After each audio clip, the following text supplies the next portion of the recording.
Hey, Faith family. My name is Stephen. I'm one of the pastors here at Faith, and we are beginning a brand new Bible reading plan starting in September. And so I hope that you'll join in with us. We're going to start at the very beginning of the Bible in the book of Genesis. And if you've been with us on Sunday mornings for the last year, we've been in the book of Genesis on our Sunday morning series. So a lot of what you read will be familiar to you as you pick up our Bible reading plan.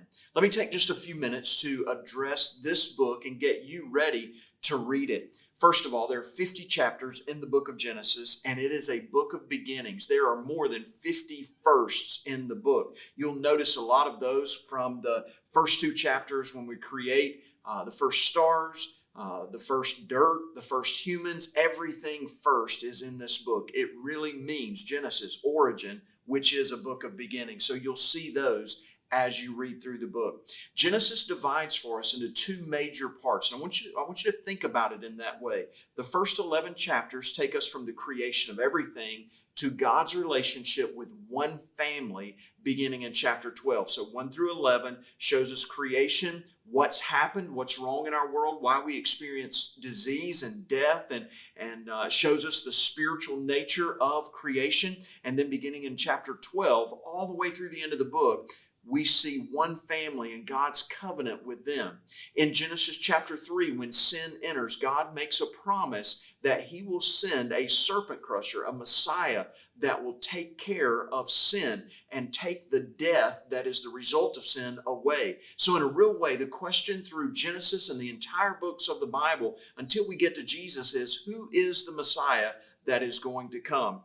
And Genesis is written in a way that you will ask, is it Adam's son? Is it Seth's son? Is it Abraham? Is it Abraham's son? And so we're waiting for that. And God is giving us a way to expect that. So as you read, let me tell you 4 things that I want you to look for as you read through the book of Genesis. First of all, I want you to note what life is like before sin. As you read Genesis 1 and 2 specifically, look at how the Bible describes for us what life is like before sin, because that gives us a picture of what we're going to read when we get to the end of the Bible in the book of Revelation and see God is restoring all things back to what was perfect when He created in the beginning. So look at what life is like before sin. Secondly, I want you to look at all the effects of sin.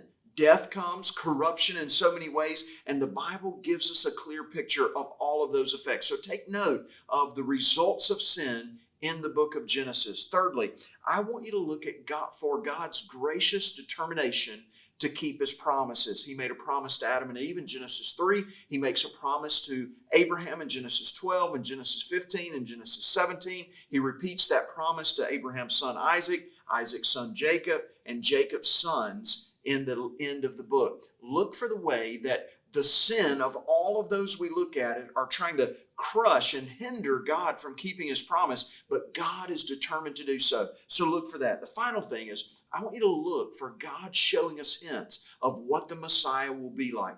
That's most clearly seen for us in the last section of Genesis when we study Joseph's life. And God is showing us, here's what to expect when the Messiah comes. He doesn't come in the book of Genesis, but we get to know what to expect when He does come. And so you read this book looking forward to the coming of Jesus. I hope you enjoy the book. Thanks for joining us.